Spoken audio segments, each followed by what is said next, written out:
What's up, guys? Everybody, welcome. We got our Hopeless Gains podcast and YouTube channel. We're just starting. We look like amateurs because we are right now, but we're going to get better as we go. But the reason why we're starting this is there's a big stigma around men's mental health. And our biggest goal with Hopeless Gains is to break that stigma that men can't have emotions or talk about them. And we felt like the best way to do that was to start by going through our stories and sharing that with you, because we practice what we preach. We've all been there, and we feel like it'll be meaningful for all of you to hear. And so to that end, we're going to introduce you to Ryan, our CEO and founder. He started Hopeless Gains, and it brought Adam and I in so that we can help him to make a difference in men's lives in particular, and in the mental health community. So Ryan, why don't you go ahead and tell us a little bit about you to start off. All right. Yeah, I'm Ryan Leavitt. I am a single dad of 3 kids. Struggled my whole life with depression, suicide thoughts, whether or not I was good enough to be around for my kids, or even if my life was worth living. A few years ago, decided to make a change. It's been a slow change, and recently I've decided that I'm really going to start making this change, and I'm going to break that stigma around mental health, that we're all going to struggle and we all need that help. Awesome. So you touched on it briefly, but let's go into a little more detail. Why did you start Hopeless Gains? What's the goal? What was the goal, I guess, starting it? In order to do that, I got to go back to the beginning, Mike. Let's go. As a kid, I was kind of a loner. I grew up having not a lot of friends. I've known Mike most of my life, 26, 27 years. Something like that. Actually, I think it's closer to 30. Let's push it. He was really my only friend growing up. And, his family moved away. And after he moved away, I really was just alone. A lot of friends that I thought were friends weren't.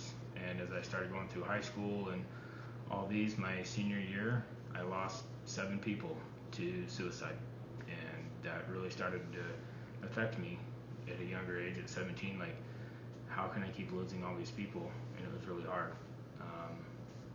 Going into my adult life, I had failed relationships like any of us. You don't have one relationship and that's it. Some people do. That wasn't for me. I always got told I wasn't good looking enough, I wasn't rich enough, I didn't drive a good enough car, I wasn't worth being with, and a lot of times I got cheated on, and the only person I had to deal with this was myself. I struggled. I kept everything inside and bottled it up, and used to go to the gym a lot, and once these things started happening, the gym just didn't appeal to me. Like, I was going every day and still wasn't good looking enough, wasn't attractive enough, and so I started drinking real heavy. My demons started coming out with, all those thoughts, like, I'm not good enough, I'm not worthy, what's the point of even trying or being around if nobody wants to be my friend or be around me? I became a pretty big disappointment to my family, kind of the black sheep for a long time. It's really hard when you don't have anyone to turn to, but I started thinking, who's going to miss me? And I started drinking a lot, to the point where my whole point was to drink and not wake up the next day.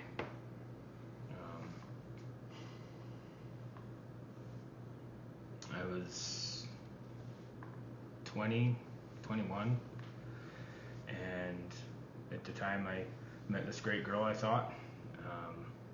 Started, kind of hanging out and talking to her, started going back to the gym. I was getting my mental health and my physical health where it should be, working on myself and trying to build back up some of that confidence and self-worth that I'd lost. Things started going good for us. Decided to marry her. After I married her, things really took a turn. She wanted me to change the way I dressed. She wanted me to change my hairstyle. She didn't like that I went to the gym. She didn't like that, I was so into sports. She didn't like who I was. Basically, everything about me, she wanted me to change. I really wanted it to work. I'd been with, a few girls and dated around, and I thought I'd found the one. So I took it as, it's me. I'm not good enough. I don't live up to anyone's expectations, and if nobody sees any good in me, it's got to be because of me. So I have to change. And I changed everything about myself. I pulled away from my family so that I could be around her family more, because that's what she said she needed. She wanted me to, wear certain clothes and, dress a certain way, or I feel like that's the same thing. Wearing certain clothes and dressing a certain way. It is the same thing. But it didn't seem to matter what job I had. It didn't seem to matter what car we had or where we were living. I was never good enough, and I wasn't giving her enough. I wasn't providing enough. I couldn't do anything to make her happy. So I started drinking again. It was my vice. I get up, I'd make my coffee, and I'd put my Irish cream in there, and I'd go to work. And then I'd go to lunch, and I'd buy me a drink, and I'd have a drink. And then I'd go home and have a drink. It was really bad. I really started falling into the darkness again, and I didn't know who to turn to. I've been alone my whole life, so I didn't think there was anyone to turn to other than myself, and I had to figure it out. But I struggle with feeling like I should be alive, so how can I turn to myself when my whole thoughts are, you're not worth it?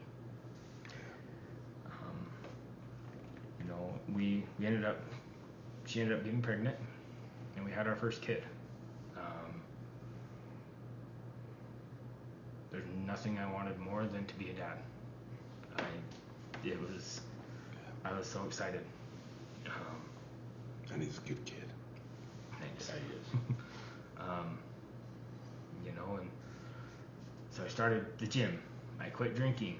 I started making all the right choices, and I had a reason now to be the best dad and the best version of myself that I could be, because I wanted my son to see what a man was supposed to be like. That he's supposed to take care of his family, he's supposed to be there for them, and he's supposed to, be this rock for the family. Yeah. I decided that I was going to go back to a new career and started as an electrician. That's where I met Adam. He was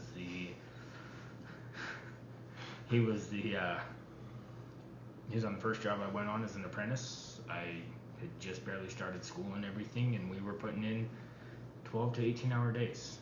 We worked together for 3-4 years with the same company, grinding day in, day out.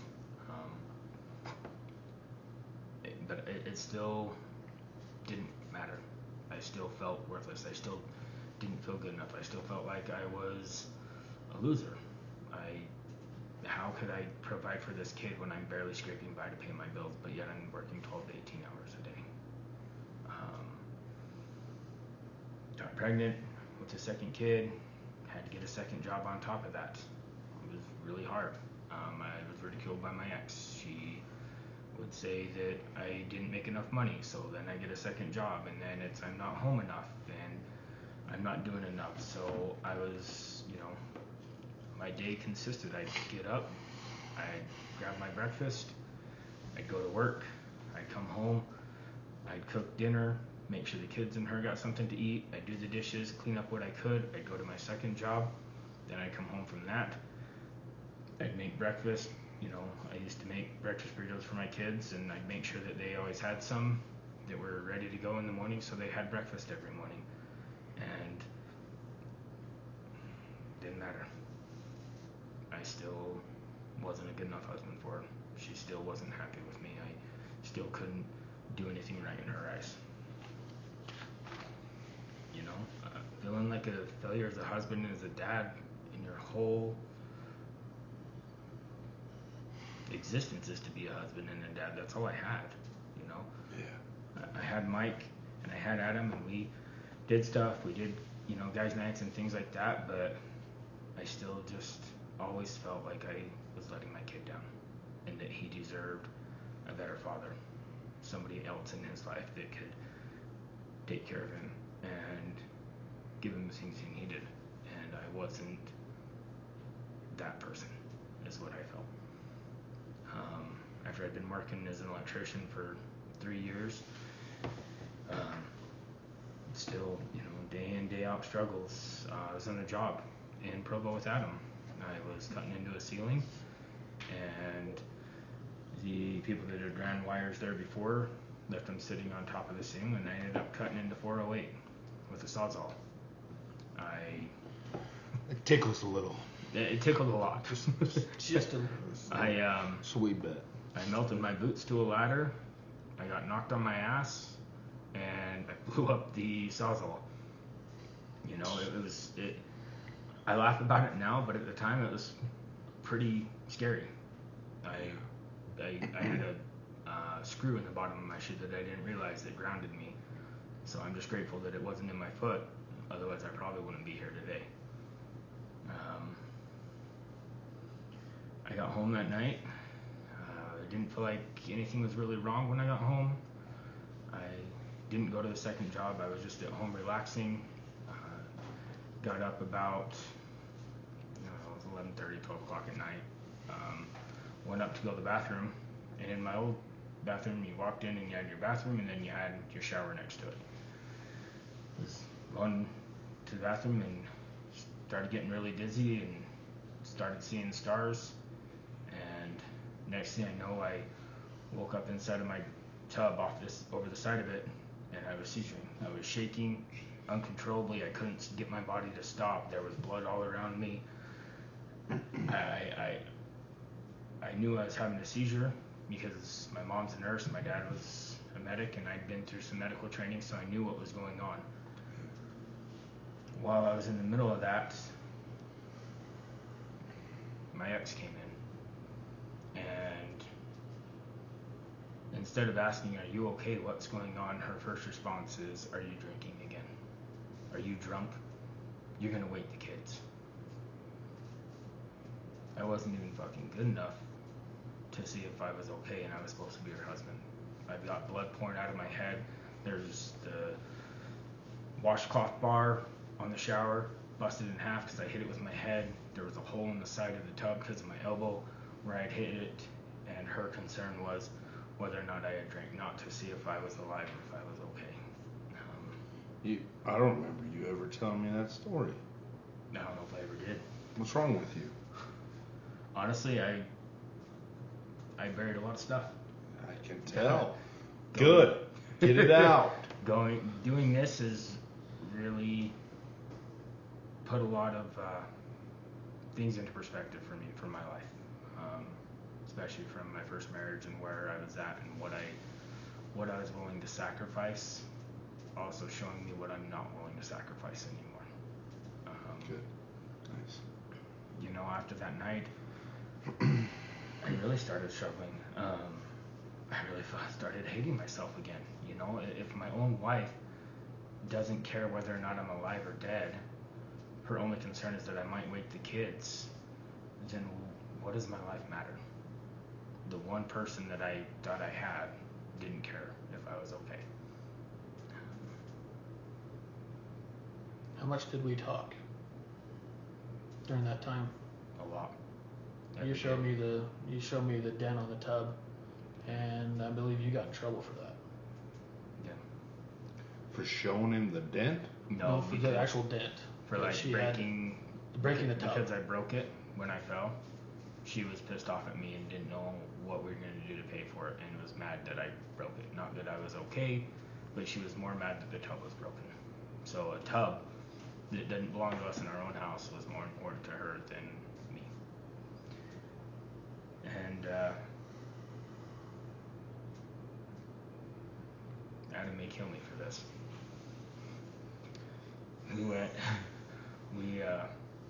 As long as it's not on live TV, yeah, we're good. We're good. No problem. I can edit it out. It's no, fine. No we promises. went. Director's cut. we'd been working together and we were hanging out, and he'd gotten a new gun. And I asked him if I could see it and if I could take it home to show Brandy because I wanted to get one. The truth was I drove up the canyon and I tried to kill myself. The gun misfired. Did you tell him? Right now, so I can't keep my ass on my TV. You didn't know until right now that it was your gun that happened with? No. I'm gonna say when you're at that point in life, you will find any way to do it. When that gun misfired, that is what snapped me out. There was nothing that snapped me before. I know I had 2 kids and I had a third on the way, and it should have, but just all the shit that I had put up with, from a kid growing up feeling alone, going through my entire adulthood almost. At this point in time, I was 28, 29, and I was in a place where I had nobody.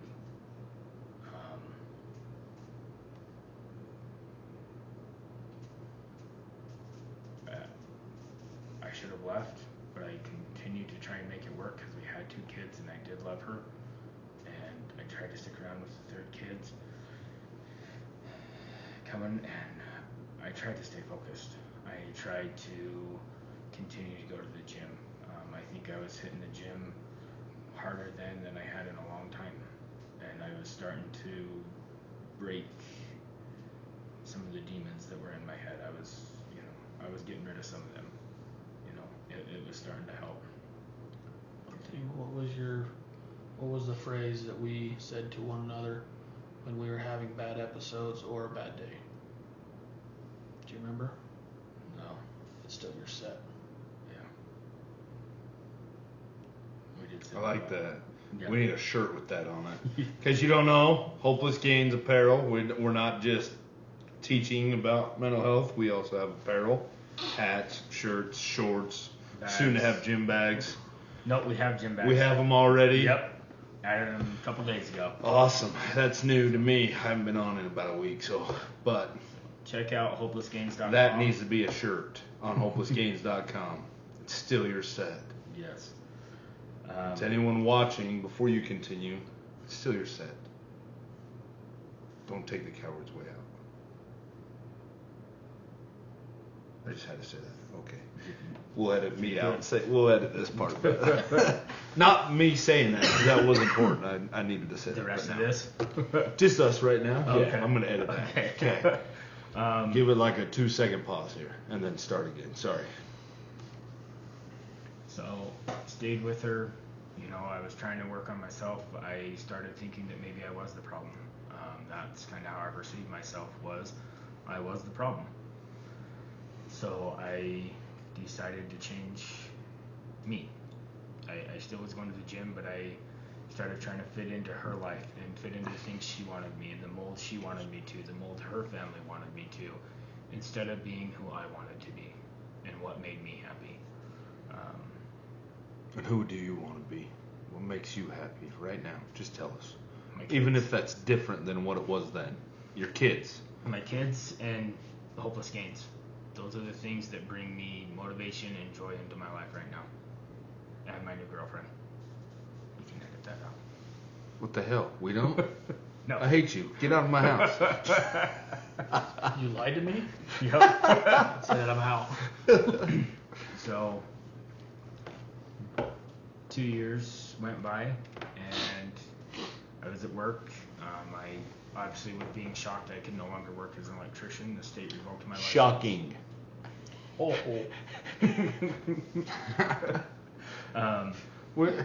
It's a dark topic, and I have always.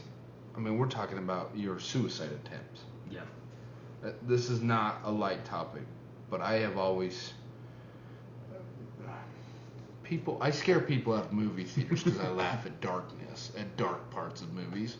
We all do Maybe that. it's because I'm awkward. We all do that. No, like legitimately. Yeah. But Humor. that's helps why I with the make darkness. humor. It helps me with the darkness. And most of what is going on here is darkness. Have you watched the Hodge? You've watched the Hodges? Yeah. I don't know that we can mention them in this, so I'll probably have to edit it.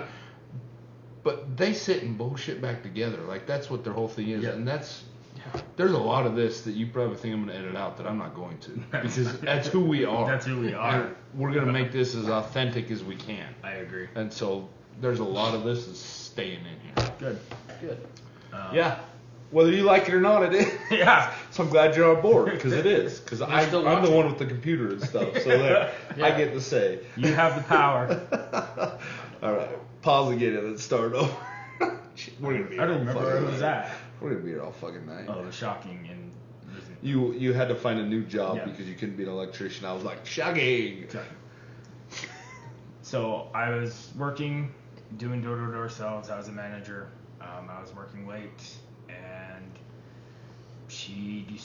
my ex decided one night that she was done. She packed my shit in a bag and told me to come get it. I remember that night. I do too. It was You called me to see if I had a couch for you to sleep on. Yep.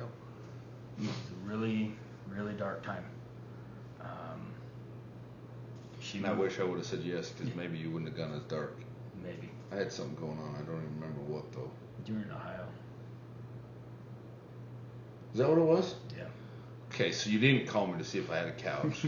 Or no, you just gotten back from Ohio. You were just moved in with your. We were living with your my parents for a few months. That's right. You just That's gotten right. back from Ohio. So of course I don't have room for you in my parents' house. Yeah. There was barely room for us. Right. Love you guys. They're not gonna watch this. You say the F word too many times. I think I said it once, fucker. Damn it. Alright, twice. You can only be rated R now. Can't be XR. But, it did. It crushed me. My kids were gone. She moved them to Heber, where she was from, with her family. And I was left alone with my thoughts of everything I did, everything I tried, everything I changed, switching jobs, and it did suck. I had an unfortunate thing that happened that was out of my control, and I had to switch jobs. I couldn't be an electrician anymore. Otherwise, I'd still be one today. I did actually not know that the state will take your license away if you get shocked like that. If you had a heart So this has been educational for me as well as comedic relief. Yes. Well, I guess. But no, in all seriousness, I had no idea they did that. I guess I should have emphasized that from those seizures, I resulted in having a heart murmur, which caused my heart to skip 4 or 5 beats, which then caused a lack of blood, which then was causing seizures. I still will randomly start feeling dizzy or lightheaded or start seeing black things, and I have to sit down before I have a seizure. So it still affects me, so I couldn't be on a job site running that risk of having a seizure on the site. And So that's dying. why. Yes. Not necessarily the electrical but shock itself, but the after. Yes. The aftermath. Thanks, Adam. That's why. Yes. I did not know that. I knew you had switched careers and never gone back to it, but I just thought you hated it. His doctor wrote a note and submitted it to the state. Yeah. Wow. So I mean, good for him.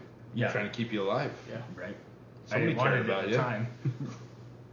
But Right. after that happened, this was probably the darkest I've ever been in my life. I started drinking worse than the other 3 times. Seems to be a common theme. Might be a bad crutch. It's a coping mechanism. Yeah, that word. Not a positive one. No. I also started doing drugs. Another coping mechanism. Yes. Again, not a positive one. No. You will see as you sit through these videos, if you can manage to sit through them, we are going to do one specifically on coping mechanisms and what the 3 of us have found our negative ones are, what our positive ones are, and what we wish we could do differently to help us through, because we still have continue to have dark days. It's not every day like it was at one point in my life, which we'll get to mine. I'm sure yours is not quite I hope it's not every day anymore. No. The word he's looking for is triggers. What triggers it? Yeah. What triggers you? So we have triggers. So, anyways, back to your story. Yes, continue. Suicidal thoughts started coming back. You know, I lost my kids. I really had no reason at this point. I was only seeing them every other weekend, and even then, it was I got them Friday nights around 5 o'clock, and they had to be back Sunday by 6. I know there's a lot of videos out there that talk about, oh, you must love your life, or oh, it must be great being a single parent. It sucks. Being a single dad sucks. You know, I would trade every day where my kids are not there to have them there. Dropping them off and having to drive 45 minutes from Heber back down to where I was living gave me a lot of time to think, and it wasn't good. It was, what's the point? I'm hardly in their lives. I don't see them. I have no say in what's going on with them. And I decided again, I'm a failure. I failed at a marriage. I failed at every relationship. I failed at being a son. I failed at being a friend. I failed at every damn thing I tried to do. I even had the thought that you can't even kill yourself, right? Because I tried and failed twice.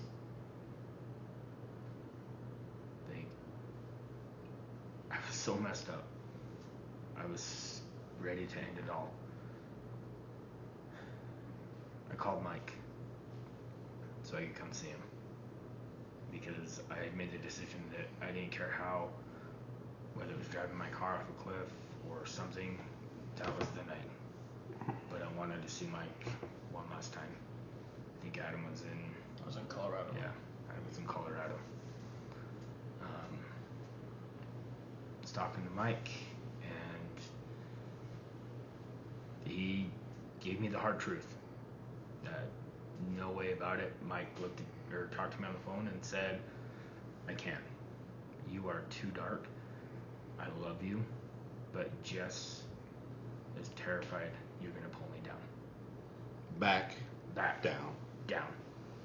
Keyword. You guys will hear Mike's story. Someday. Next time. On the next episode. Fair enough. Episode 2. And so he told me, I can't. Like, I'm here if you need to talk, but we can't hang out because I can't get pulled into that. You know, and he told me, along with not just his wife, but he said, your kids deserve better. Your kids deserve to have a dad who is around, who isn't dark, who can bring light to them and shows them what, you know, is supposed to happen, that they can tackle hard times, they can push through things, they can persevere, they can make it, they're strong. Who didn't you call that night? Anyone? Oh, my bad. There's a reason. I don't know if you remember that. You weren't allowed to talk to Ryan. Yeah. I was out in Colorado. Yeah. Yeah, you weren't allowed to talk to Ryan. Talk to me, so I quit calling. Oh, yeah. For a We'll while. get to my episode 3, about the evil. Episode 3. Yeah. That's right, you're going to suffer through 2 more. And So then far. good stuff happens. And No, we'll bring normal people. No, they're not normal. They're not normal. Nobody who comes on this is gonna be normal. No. What's normal? So, you know, I gotta say, I remember talking to you on the phone that night. I don't remember everything I said. I just knew I had to be honest with you and make sure you knew I loved you, and I didn't know how close you were to suicide that night either. yeah, I hid it. I didn't want anyone to know. You know, I've known Mike my whole life, like I said, guys. I've known Adam going on 13 years. Thank you. My math isn't too great right now. But he, Does math. you know, these guys have helped me through a lot of times. But hearing Mike say those things and him talking about my kids, I don't know if it's just because I know him so well and I knew that he was coming from a place of love, not that he hated me, not that he was disappointed in me, or that he thought I was a failure, but really from a place that he cared. He wanted my kids to have their dad, you know, the guy that he knew. Absolutely. Not the guy that I turned into and let other people transform me into. You know, when I finally opened up about the kids to Mike and how hard it was, and feeling like an utmost failure, that I couldn't make the marriage work, that I couldn't be with them, I couldn't be their dad, he told me I'm always their dad. Just because I don't see them every day doesn't mean I'm not their dad. I'll admit I hid a lot of this stuff from Mike at that time because I was a man, and I had to be, you know, Mr. Tough Guy, and I'd already opened up about the kids, and that was enough. You know, I started the recovery process for myself, not just from the drinking and the drugs, but going to the gym. I went to therapy. I got a therapist. I started going once a week for 2 years. While I was there, I met some really good people. They got me into sober softball, like-minded people who struggled with drugs and drinking and things like that.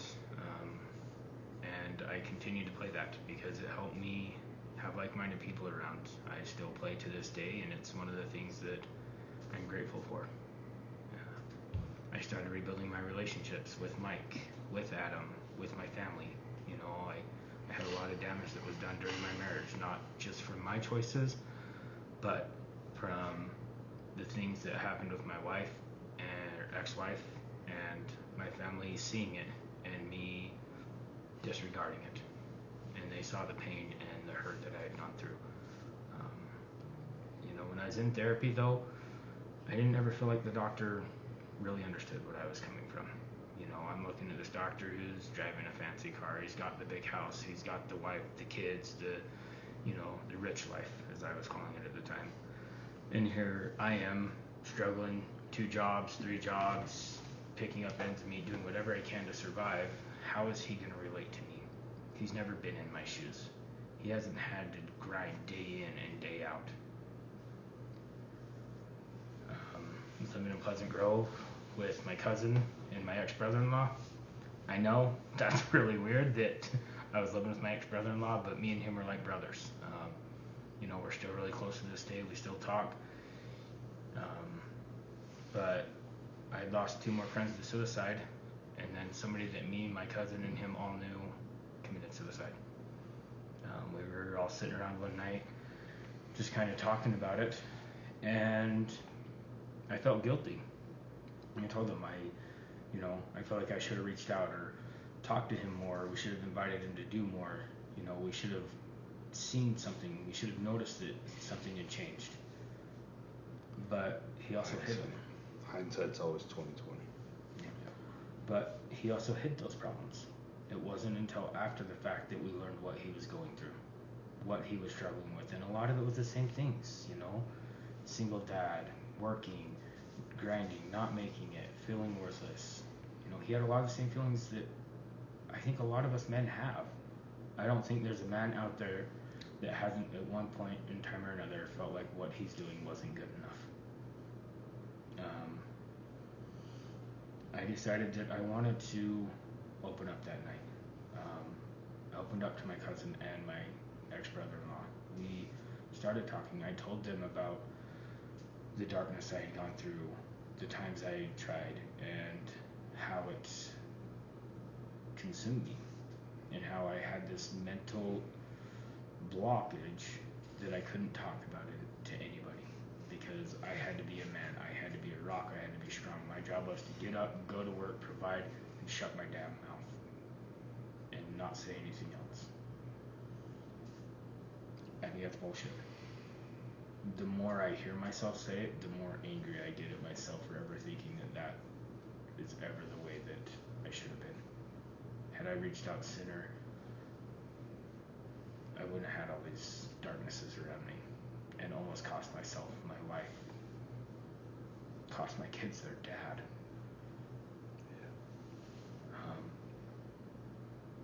Those kids are my light. They are such a handful, but they bring so much joy into my life.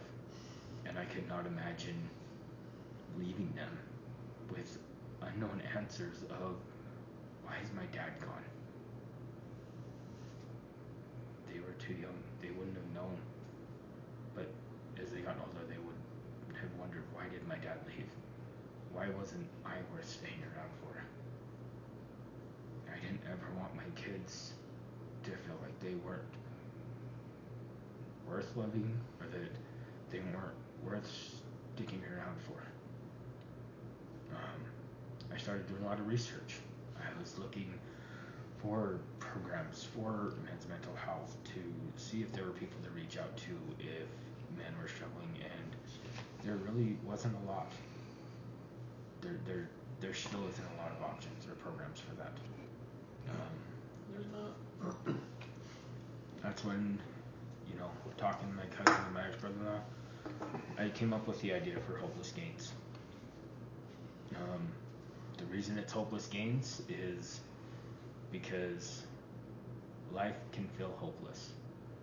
You can grind day in, day out, the everyday struggle, paying bills, being a dad, taking care of your responsibilities, doing the things that you need to do, and you can still feel like you're getting nowhere.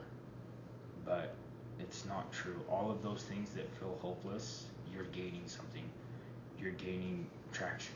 You're gaining little wins. Little wins help you gain confidence in yourself.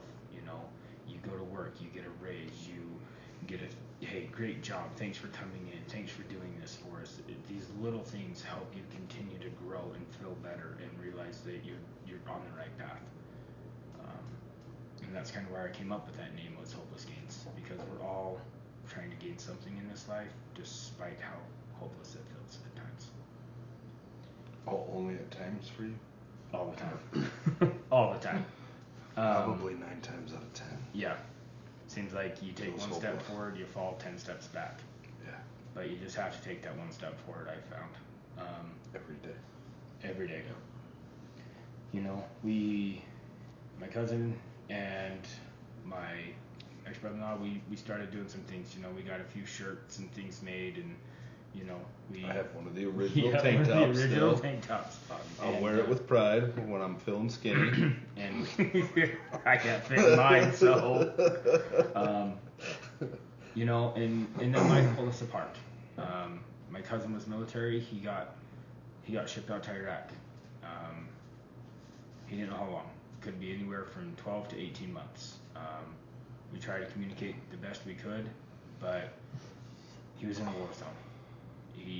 I didn't want him trying to grow a business with me back here when he's supposed to be worrying about his life and being on alert to make sure that he came home safely.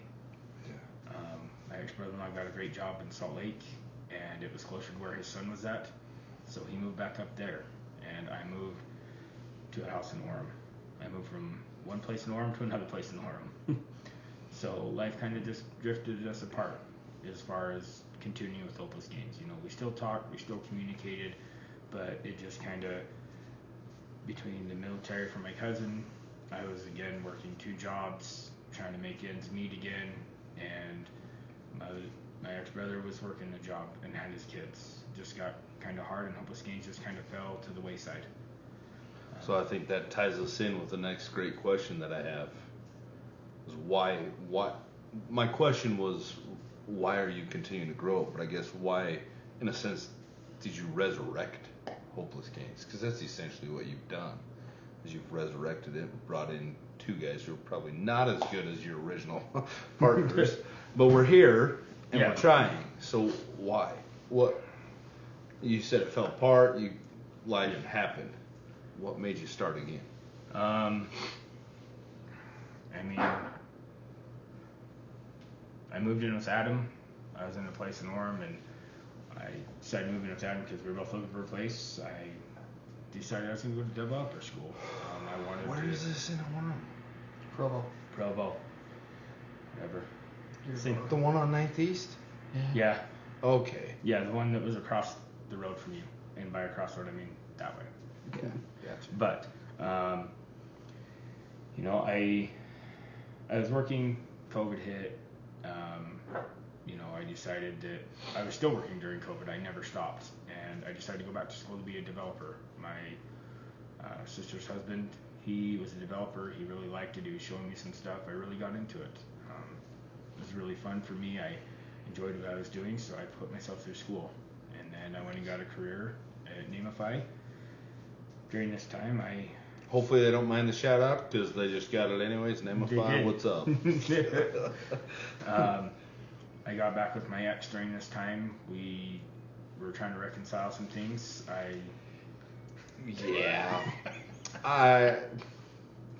You can see the sheer disappointment in his face. I tried to be a good friend and support you. I know you. And whatever you wanted, whatever was going to make you happy. And at the time, you really thought you could make it work with your ex and it was going to make you happy. And I will say that I don't think you would be where you are mentally and emotionally if you hadn't, because of the work you had to put in to try and get her back and stay with her. Yeah. So I think good came out of it. I still question whether it was the right decision. I agree. Yeah. No, I agree. I think getting back with her, at first she was like, really liked the changes. She liked the things that she saw in me. But again, the same thing as when we got married. I moved up there. Then it was back to the same old shit it was before. My job was keeping me too late. I wasn't home enough. I wasn't making enough money. I needed to find a different job. But that wasn't the case. It just was that I wasn't good enough. The difference was this time, I didn't let her control it. I knew what I was doing was right. I knew what I was doing was best for me and was going to provide for my kids and their future. So I continued with it. I kept going to the gym.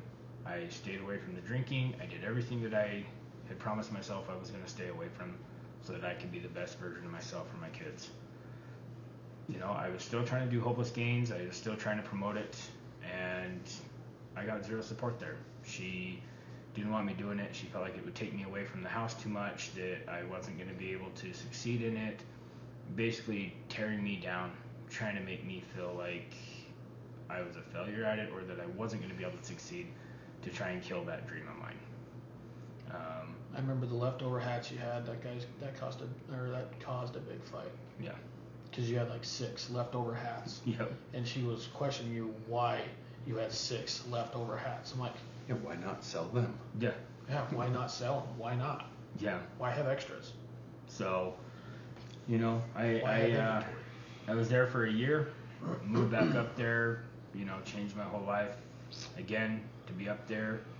And after a year, she kicked me out again. And then I restarted. And you helped her move. And I helped her move into a better place.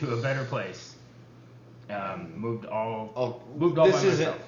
This isn't rag on your ex. No, but these are some very key things that I feel helped me grow. The difference this time was I had already started talking to Mike about wanting to get Hopeless Gains up. I had talked to Adam saying, we have to do this. I'd lost a few more people to suicide during this time.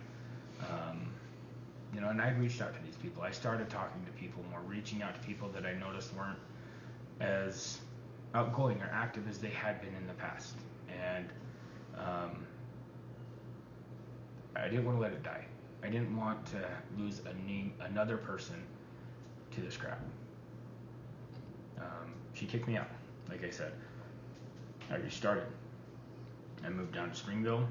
I was close to work, and that's when I decided that Hopeless Gains was going to be reborn. I called Mike, said, I'm doing this. I want you in with me on this, because he was a huge part of what pulled me out of the darkest part of my life. And if anyone was going to be there with me, it was going to be Mike. And Adam was in Colorado, but he came back, and me and him had been through a lot of shit. He'd seen my ups and downs. He'd seen some of my darkness, and I felt the 2 people that are closest to me, that know me the best, are the 2 people I want by my side on this journey to grow this. And I was around for the darkness. I had thank God that I got divorced from the person. Otherwise, I wouldn't have been around when he was going through the darkness. You know, but I did. A lot of zombie killing. Yeah, we played a lot of Call of Duty. There was a lot of Call of Duty. A lot of talking and venting over Call of Duty. Yes. You know, but I did have those thoughts again. After she kicked me out, I did have the suicide thoughts. Great, now I'm back to not seeing my kids. I'm going to, you know, I tried again and I failed. I'm just setting my kids up to see a failure as a father, that he can't make it work with their mom, that he, you know, he can't be a good enough provider, because these are the things that they were hearing. I had thought about it. I had some thoughts of whether or not I was going to end it again. Luckily this time, the thoughts of my kids, and you know, they were a little bit older, and they told me how much they love me, and that they, you know, want to be with me, and how great of a dad I am, and they are so lucky that I'm their dad, and I'm the best dad in the world. You know, I thought of my career. I worked my butt off. I paid for my schooling. I put myself through school. You know, 10 to 12-hour days. I lived with Adam. He can attest. He'd come home from work, and I'd be doing schoolwork. I'd take a break to eat, and then he'd go to bed and get up at 2 or 3, and I was still studying, because I came from construction. I wasn't computer savvy. I'm still not computer savvy, but I wanted to excel. I wanted to become the best I could, and so I grinded, and I wasn't going to give that up. I wasn't going to let somebody else's opinion of me destroy me again. I was going to continue with the work I had made. You know, and my family. I had grown really close with my family again. My mom, my dad, my brother and sister, and I didn't want to let them down. A lot of the times my thoughts are, I can't let the people around me down. And that's kind of when, after that last time, that's when I really started getting even more focused, and called Mike and said, okay, no more BS. We've got to sit down and come up with a plan. And that was October, November of last year. And ever since then, we've just been growing and you know, continuing to do it ourselves, and work and put in the work and practice what we're talking about and preaching to other people. Hell yeah. Awesome. Do you have So one of the things that I noticed between the first time he was kicked out to the second time was, and this, there was a lot of rage from me, seeing what he was going through. He would go 3, 4, 5 weeks without seeing his kids the first go around. You take kids from a man that loves his kids as much as he loves them, demons are going to come out. Negative thoughts are going to come out. You're going to question yourself. You questioned yourself a lot. I did. By being away from your kids for that long. I can't even imagine being ripped away from my kids like that. Yeah. And I put myself through it twice. Luckily this go around it's every other week. Yeah. So we've heard your story. There was some stuff that I didn't know. Yeah. Until you started sharing this with us, and I'm glad you did. I do have a couple more questions.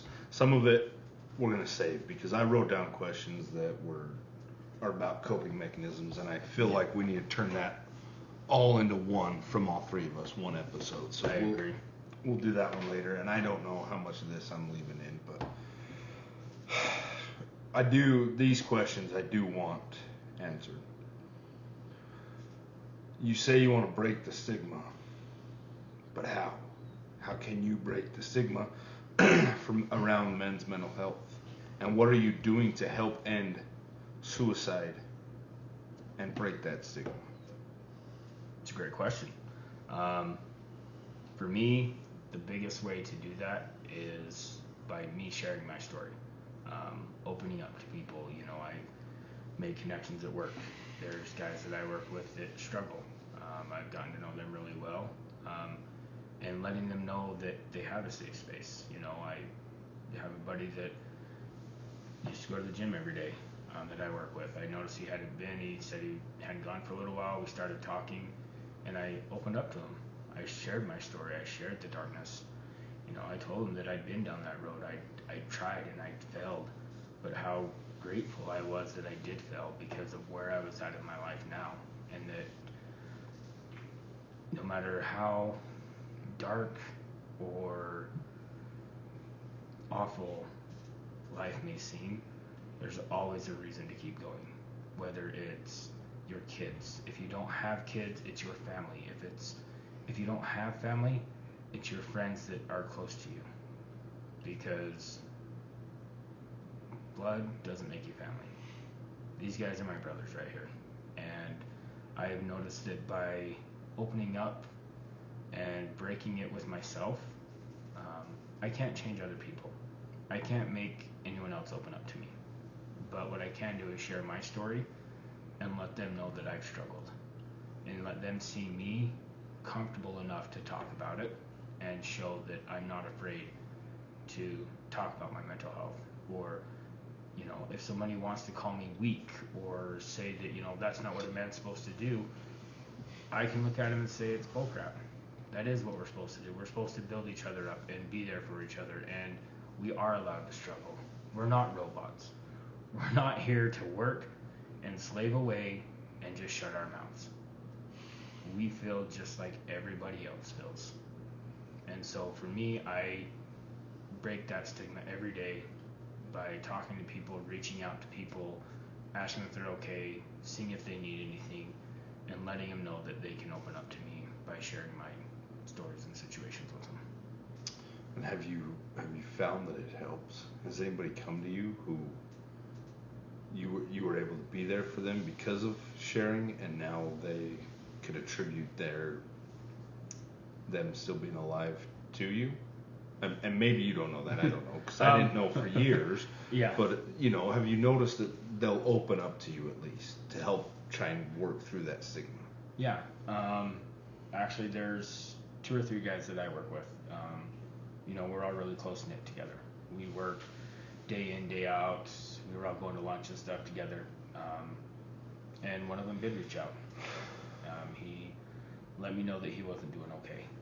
He needed a ear. He just needed somebody to listen. And he came over and we talked. He was on the verge of doing something stupid, or his exact words, actually. And, you know, he was able to come and just talk and get it off his chest and have somebody listen to him. I didn't try to fix it. I didn't try to correct him or tell him that he's wrong or that what he's feeling isn't okay. I just let him vent. I let him talk to me. I let him tell me his feelings. And him knowing my story, he knew that I would understand. I have another guy in that same group. As a matter of fact, all of them have come to me at one point or another to talk, whether it's been at work, whether it's been after work, that they were struggling and they had those thoughts, and they just needed somebody to talk to about why they were feeling that way. And because of me being there, willing to listen, willing to let them have a safe person that wasn't family, because sometimes it's hard to open up to your family. You know, if you're not sure that they're going to accept it, it's hard, because there is that, you know, there is that stigma, as we've said multiple times, that it's not okay for men to feel, and so a lot of men don't think they can. But they knew that with me, because of my experiences that I had shared with them and stuff like that, that they could come to me and it would be a safe place. So I know that putting in the work and continuing to share my story and try to break the stigma on my own with inside myself has led others to feel comfortable enough to come to me when they were feeling that way. Awesome. Part of my story is this man, the reason I consider him a brother is I reached out to him. We worked together for quite a few years, and then we started opening up and sharing stories. He saved my life. That's why I consider him my brother. He saved my life. I wouldn't be here if it wasn't for him. That's awesome. That's awesome. Thanks, Adam, for sharing. I didn't know that one. I didn't. Another one I learned tonight. Yeah, it's gonna be You're a fun learning all car ride sorts of home. I'm learning all kinds of things tonight. Yeah. So this is an educational channel too. Yeah. It will be. Yes. Right now, it's more of a, hey, we're gonna pull your heartstrings a little bit. We're gonna show you that exactly what Ryan just said. We're gonna share our story with you so that you have, if you don't have, or if you feel like you don't have somebody in your actual circle, you can reach out to us because you'll know that we're going through the same shit you are. And there is zero judgment. We will not try and fix it unless you ask us for help. Yeah. Otherwise, we'll just be that ear to listen because that is what matters. And I feel like that's a good spot to end. I'm not going to lie. What do you guys think? Do you have anything else you want to add, Ryan? I feel like we ended on a great note right there. No, I think that's a good place to end. Awesome. I'm with you.